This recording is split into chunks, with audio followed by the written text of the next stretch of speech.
আজকে আমি মোদক বানাবো। জওয়ালকে কিচেন থেকে সবাইকে স্বাগত। কেমন আছো সবাই? এখন গণেশ পুজো এসে গেল, কেমন সব দিকে এখন গণেশ বাবাজির জন্য মোদক বানানো হবে।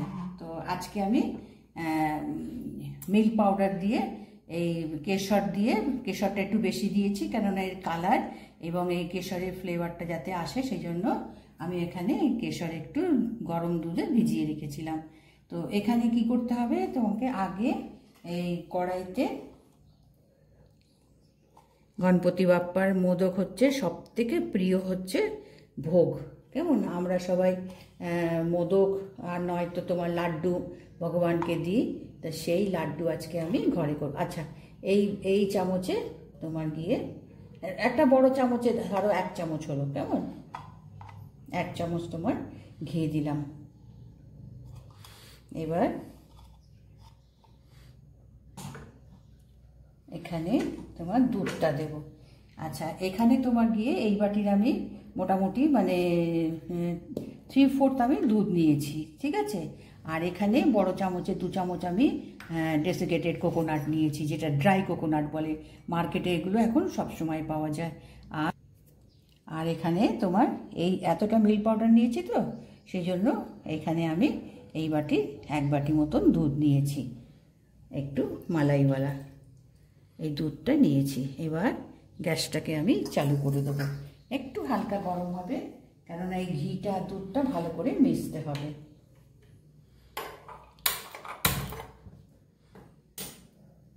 হালকা একটু গরম হবে, বেশি না কিন্তু, কেননা বেশি গরম দুধের মধ্যে আবার মিল্ক পাউডারটা মানে লাম্প হয়ে যাবে, দলা পাকিয়ে যাবে। সেই জন্য জাস্ট একটু গরম হবে, গরমে তোমার গিয়ে ঘিটা গলিয়ে নিতে হবে দুধটার সঙ্গে। এবার একটু দুধটা দেখো গরম হয়েছে, ঘিটাও মিশে গেছে, কেমন। এবার এর মধ্যে আমি এই গ্যাসটাকে কম করে দিই। এই যে আমি কেশরটা মিশিয়েছি, এই কেশর দুধটা আমি এর দিচ্ছি, কেন একটু বেশি করে দিয়েছি যাতে এই কেশরের কালারটা আসে ভালো করে। সেই জন্য আমি এটা তোমার গরম দুধে একটু মিশিয়ে রেখেছি।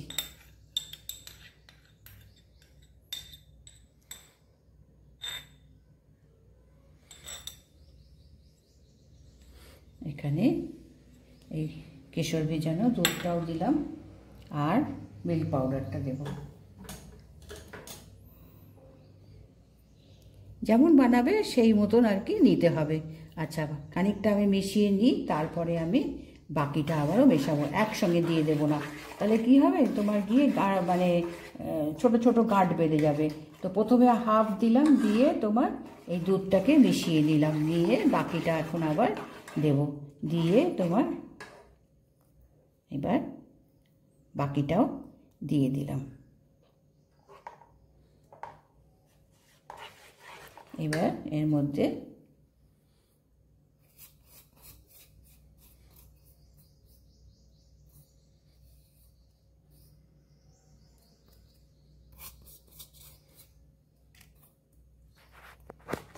মিল্ক পাউডারটা আমি দুধের সঙ্গে ভালো করে আমি মিশিয়ে নিয়েছি, তাও একটু আছে, এটা যেমন গরম হতে থাকবে তেমনি মিশে যাবে। আচ্ছা, এর মধ্যে এবার আমি তোমার এই 2 চামচ, বড় চামচে 2 চামচ আমি নারকলের ড্রাই নারকল দিলাম। হ্যাঁ, নারকল বুড়াদা, এটা তোমার অপশান, দিলেও হবে না দিলেও হবে, একটু টেস্টের জন্য আমি এখানে দিয়েছি, কেমন।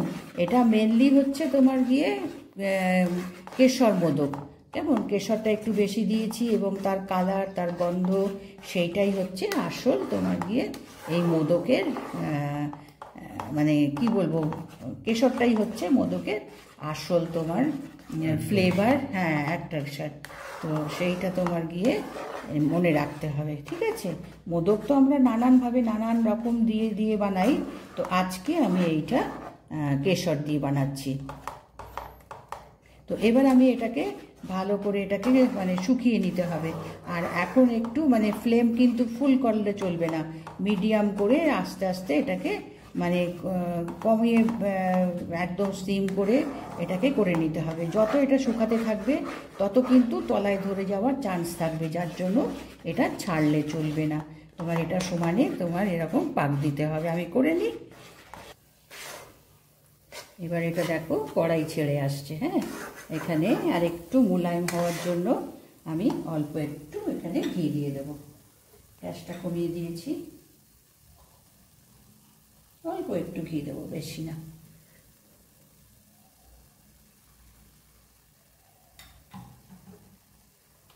একটু যাতে মোলায়েম হয়, আর একটু একটা শুকিয়ে নেব।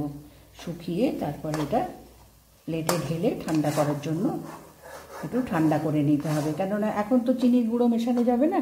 চিনি গুঁড়ো মেশালে তখন এটা আবার পাতলা হয়ে যাবে। তো এটা ঠান্ডা করে এর মধ্যে এখন আমি এটা এলাচ গুঁড়ো দিচ্ছি। এটা আমার কাছে আছে, আমি এলাচ পাউডারটা এর মধ্যে দিয়ে দিচ্ছি।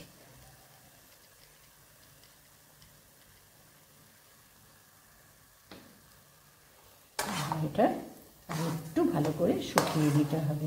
দেখো এখনই কড়াই ছেড়ে দিয়েছে। এবার এটা ডিশে এটা আমি ঢেলে নেব। আর একটু আমি টেনে নিই, টেনে নিয়ে একদম দেখো ডো ফর্মে এসে গেছে। এটাকে বেশ হাতে ধরা যাবে, ছোঁয়া যাবে, মানে বেশ ঠান্ডা হয়ে আসবে। তখন এর মধ্যে আমি এই চিনি পাউডারটা মেশাবো। দেখো কড়াই একদম ছেড়ে আসছে, একদম দেখো শুকিয়ে গেছে। হ্যাঁ, কড়াই একদম ছেড়ে দিয়েছে। এবার এটাকে আমি গ্যাস অফ করে দিয়ে লাস্টে কিন্তু আমি একদম সিমে কিন্তু এটাকে করেছি, তা নাহলে ধরে উঠবে। কেননা মিল্ক পাউডার তো তোমার গিয়ে মিষ্টি আছে, যার জন্য এটাকে তোমার গিয়ে একদম সিমে এটাকে করতে হবে। আচ্ছা, এবার আমি গ্যাস অফ করে দিয়ে এটাকে আমি এবার প্লেটে ঢেলে নেব।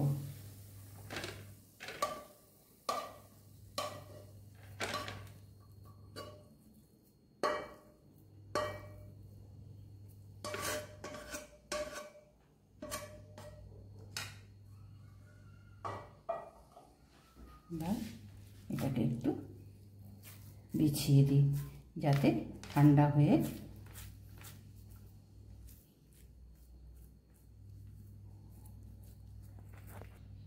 এবার এটা ঠান্ডা হয়েছে। এর মধ্যে এবার এই চামচে 2 চামচ চিনি গুঁড়ো দেবো। চিনি কিছুই না, তোমার একটু মিক্সিতে গুঁড়ো করে নিয়েছি, বেশি দেবো না এই চামচে। এটা একটু বড় চামচ, তো আমি 1.5 চামচ দিলাম, বেশি না। কেননা এতে দুধ অলরেডি মিষ্টি, এখানে বেশি মধুকে বেশি মিষ্টি ভালো লাগবে না। তো এখানে আমি এবার এটাকে ভালো করে মিশিয়ে নিই। আর বাকি তোমার এলাচের গুঁড়ো সব দিয়ে দিয়েছি, তোমার আর লাগবে না। এটা ভালো করে চিনি গুঁড়োটাকে মিশিয়ে নিতে হবে। এবার চিনির গুঁড়োটা আমি ভালো করে মিশিয়ে নিয়েছি। দেখো একদম আটার যেমন ডো করি ওরকম ডো এসে গেছে। এবার আমি হাতটা ধুয়ে এসে এবার আমি এই মধুকে ছাঁচেতে ফেলে মধুকে শেপ করে নেব। এবার এই যে মোল্ডগুলো, এগুলো তোমার গিয়ে এখন গণপতি উৎসব এসে গেছে না, এখন এগুলো বাজারে নানান মানে সাইজের, ছোট বড়, তারপরে তোমার গিয়ে এর থেকে মানে বড় সাইজের সমস্ত পাওয়া যায় বাজারে। তো এইগুলো কিনতে অসুবিধা নেই। আচ্ছা, এর মধ্যে একটু আমি ঘি মিশিয়ে নিচ্ছি যাতে করে তোমার গিয়ে চটপট উঠে আসে। ঠিক আছে, এই একটু ঘি একটু মিশিয়ে নিয়ে এইখানে একটু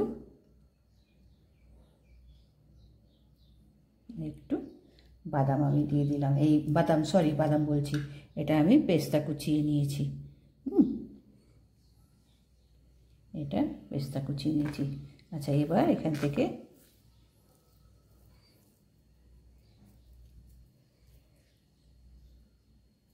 এইভাবে এই ছাঁচের মধ্যে তোমার এই ইয়েটা মেশাতে হবে। এটা কিন্তু অসুবিধা নেই। এতে যদি একটু বেশিও হয়ে যায় না, যেই আমি ছাঁচটা তোমার গিয়ে বন্ধ করব, তখন যে এক্সট্রা যেটা তোমার হবে সেটা তোমার গিয়ে বেরিয়ে আসবে, কোনো অসুবিধা নেই। এভাবে তোমার দুটো পোর্শনেই তোমার বসাতে হবে। একটু তোমার গিয়ে লম্বা শেপ করে নিয়ে এর মধ্যে এরকম করে বসিয়ে এইভাবে, আর এটা তোমার যতটা এখনও একটু উষ্ণ গরম আছে, যতটা যেমন যেমন তোমার ঠান্ডা হবে তেমনি এটা তোমার গিয়ে তত মানে শক্ত মতন হয়ে যাবে, মানে একদম সন্দেশের মতন হয়ে যাবে। যেমন সন্দেশ তোমার গিয়ে হাতে ধরে খাওয়া যায় ওই রকম সন্দেশের মতন হয়ে যাবে। এবার এটাকে তোমার গিয়ে এই মোল্ডের মধ্যে চেপে দিতে হবে। এইভাবে চেপে দিলাম।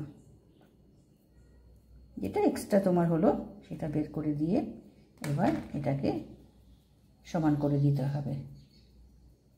ভীষণ সোজা। এবার এখানে ওপর থেকে এসছে, এটাও তোমার সরিয়ে দিলাম, দিয়ে এবার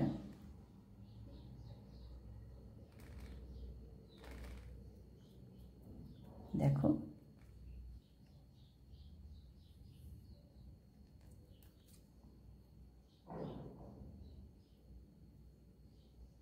এই দেখো সুন্দর মোদকের শেপ এসে গেছে।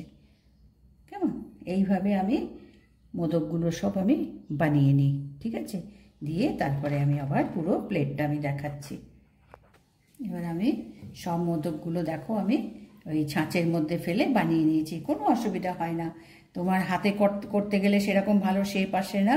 দেখো কেমন সুন্দর, একেবারে সবগুলো এত সুন্দর হয়েছে, মানে দেখে ভালো লাগছে। তো এই তো গণেশ পুজো এসে গেছে, একেবারে সবাই প্রস্তুত ঠাকুরের মিষ্টি বানানোর জন্য, মোদক তৈরি করার জন্য। তো আমি আজকে এই গণেশ ঠাকুরের মোদক দেওয়ার জন্য মোদক বানালাম। কেমন? দেখো বেশি কিছু জিনিস লাগলো না, ঘরেই থাকে, ঘরে করে। আর এই ছাঁচটা এখন যেহেতু আমাদের এখানে এবং অনলাইনেও পাওয়া যাচ্ছে, আমি দেখেছি, মানে অনলাইন থেকেও আনা যাবে নানান ধরনের। তো কি সুন্দর হয়েছে দেখো, একেবারে সুন্দর, মানে ছাঁচের মধ্যে গড়া, এবং খেতে তো খুবই ভালো হয়। তো এইটা আমি আজকে বানালাম ঠাকুরকে প্রসাদ দেওয়ার জন্য। তো দেখালাম, দেখো নিশ্চয়ই বানাবে তোমরা সবাই, কেননা পুজো দিতে হবে গণেশ বাপ্পাকে, আর গণেশ বাপ্পার প্রিয় হচ্ছে মোদক। তো মোদক আমরা তো বানাই, তো আজকে আমি বানিয়ে দেখালাম। দেখো ভালো লাগলে নিশ্চয়ই একটা লাইক করো, সাবস্ক্রাইব করো এবং শেয়ার করো। কেমন? আমরা সবাই তো নানান ধরনের নানান জিনিস দিয়ে মোদক বানাই। তো আজকে আমি এটা বানিয়েছি, পরে হয়তো আমি অন্য জিনিস দিয়ে আবার বানাবো। তো আজকে এটা দেখালাম, শেয়ার করো, লাইক করো, সাবস্ক্রাইব করো, ঠিক আছে?